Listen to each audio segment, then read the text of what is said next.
Alla fine della partita tra Follonia e Tristino, tanti striscioni in curva, anche per Sergio Silva che dopo 6 anni lascerà la squadra.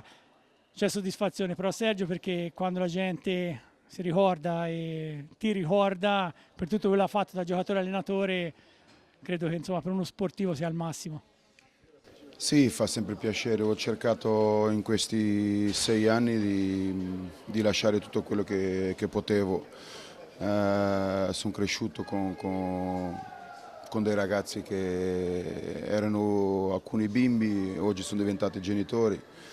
Una società che a me è molto mia, me la sento molto mia perché mi hanno sempre trattato bene, rispettato.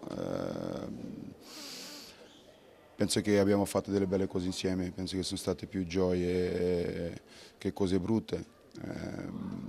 Si voleva finire in un altro modo, oggi eravamo molto in difficoltà, però io lascio con la coscienza assolutamente tranquilla di aver sempre portato rispetto a tutti, dato tutto quello che avevo, ma posso anche dire che ho sempre ricevuto questo dai miei ragazzi. Sulla partita poco da dire, si dice che vai in Svizzera.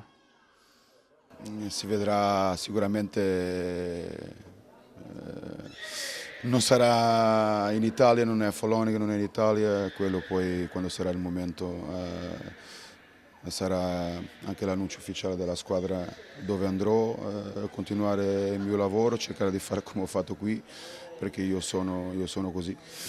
Cercare di ottenere gli stessi risultati perché io penso di aver lasciato tanto.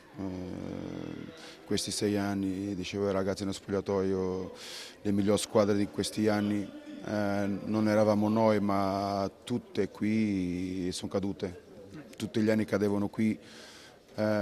Questo perché abbiamo fatto, penso, un lavoro insieme bello, siamo cresciuti insieme, io sono contento di quello che ho dato, di quello che ho ricevuto, porto tutti, la città, la società, i ragazzi assolutamente nel cuore, penso che anche per loro è così perché si è creato un rapporto fantastico. Permettimi di chiudere queste interviste, che le abbiamo fatte tantissime. Per me rimarrai sempre l'ombre del partito della Champions. Sì, quello è un ricordo che è rimasto, sono ricordato qui per quello. Ho cercato di farmi ricordare anche per questo che ho fatto in questi anni, penso che ci sono riuscito, anche se sicuramente quella colpa nel 2006 rimane il ricordo più bello. Era da giocatore, ho cercato di fare la stessa cosa come allenatore, sicuramente non abbiamo vinto quello che sei riuscito a vincere come giocatore, ma lo sforzo, la dedicazione, l'orgoglio di aver fatto parte del gruppo di questi ragazzi c'è e rimarrà.